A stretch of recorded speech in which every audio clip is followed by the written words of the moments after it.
Bitcoin. Who created it? Why does it exist? Who is directing it?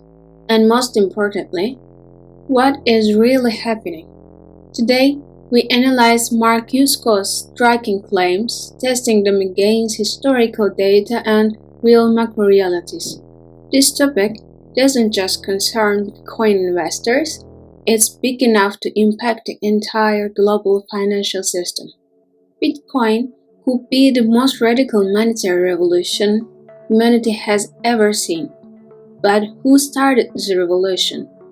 A ghost named Satoshi Nakamoto appeared online one day, launched a new monetary system for humanity, and then disappeared.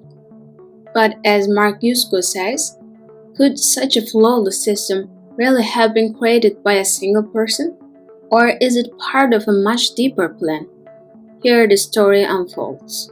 Mark is a veteran insider of finance with decades in the hedge fund world. He understands macroeconomics, how money really works, and what states can do. And his suspicion is this: was Bitcoin a planned exit ramp orchestrated by those who saw the collapse of the fiat system coming? Mark Yusko's claims and striking details. 1. The name Satoshi Nakamoto. Satoshi means intelligence, while Nakamoto refers to families from Japan's central provinces. This combination is suspicious enough to evoke CIA-like associations. In 2007, an NSA-supported report was published on peer-to-peer cash, authored by Satoshi Nakamoto.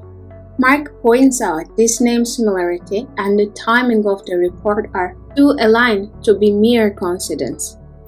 2. The US debt trap and devolution. According to Mark, the US debt mathematically cannot be repaid. Even if taxes are raised or all assets are seized, it would be insufficient. Thus, states are left with one path: devolution. Throughout history, there have been 770 paper currencies. One-third survived, the rest disappeared entirely. Even the pound sterling, now over 300 years old, used to be worth a pound of sterling silver. Today, it takes 194 pounds to equal that. Mark describes this as an inevitable and ongoing collapse cycle. 3. The possibility that Bitcoin was a state-sponsored plan. Mark suggests, if the US saw the end of the fiat system coming, it might want to get everyone to switch to a new asset it could eventually control. Could Bitcoin have been the perfect tool for that?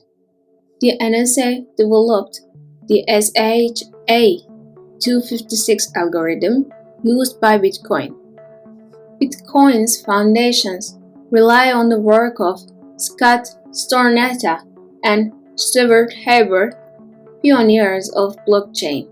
If Satoshi was a team with NSA or CIA ties, could they have ensured adoption, then seized control? Mark poses this question, but he also asserts, no, there is no backdoor in Bitcoin, because Bitcoin's architecture prevents such control. Any change requires 50% plus one node consensus. Even if control was achieved, the network would reject it and Bitcoin's value would collapse. Game theory within Bitcoin perfectly protects the system. 4. The extraordinary miracle of Bitcoin. Mark's most compelling insight is this: the miracle wasn't Bitcoin going from $1 to $100 or $1,000 or $10,000. The real miracle was it going from 0 to 1. The miracle was that someone used it at all. This proved Bitcoin's survivability and changed everything. 5. Why a 51% attack won't happen. Mark admires how Bitcoin was engineered. Even if someone tries to launch a 51% attack, It would render Bitcoin worthless, causing the attacker to destroy their own gains. This type of perfectly engineered game theory, he says, is unlikely to have come from a single mind. 6. The advantage of Satoshi's disappearance. Another key point Mark emphasizes: if Satoshi were alive and known, states would eventually coerce them. It explains how companies and CEOs are forced to cooperate with states under pressure. One day, they came to Google and split the 5 world lines, one for you, one for us. Google agreed. Satoshi's disappearance freed Bitcoin from this fate. Mark Yusko's claims are not conspiracy theories, but a stress test of financial reality. In our view, the possibility of intelligence agencies being involved in Bitcoin's origins is real. However, once launched, Bitcoin evolved into a decentralized, uncontrollable, living entity. States cannot ban Bitcoin, they can only restrict access, creating volatility without killing the system.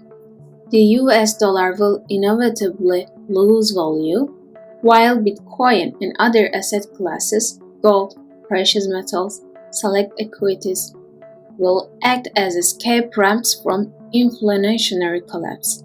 While Bitcoin may see short-term pullbacks, it is likely to test the $100,000 to $250,000 range in the post-halving cycle. This process may take time due to macro risks. In the future, states will push CBDCs, government-controlled programmable currencies, while Bitcoin remains a free alternative, creating a two-tier system. Bitcoin's true value is not just price.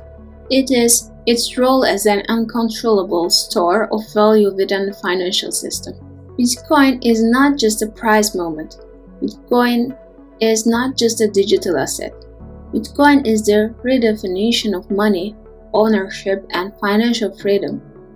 As Mark Yusko points out, maybe Satoshi is no one. Maybe it was a group.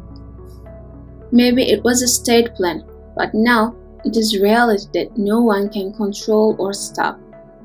If you want to truly understand Bitcoin's future and where the global financial system is headed, stay tuned to this channel. Because at Heart of Economy, we don't just report news, we bring you the heartbeat of global finance with real data and powerful analysis. If you found value in this video, supporting the channel is simple. Like the video, it helps the algorithm know this matters. Subscribe to the channel because there is so much more coming. Turn on notifications so you never miss a critical update. Drop a comment below, your perspective truly matters. Share your thoughts. Could XRP really become a gold-backed stablecoin? Who do you think was really behind Bitcoin's creation? And remember, this isn't just another video, this could be the moment your financial awareness begins. At Heart of Economy, we don't just report the news, we bring you the heartbeat of global finance. See you in the next video. Stay sharp, stay free, take care.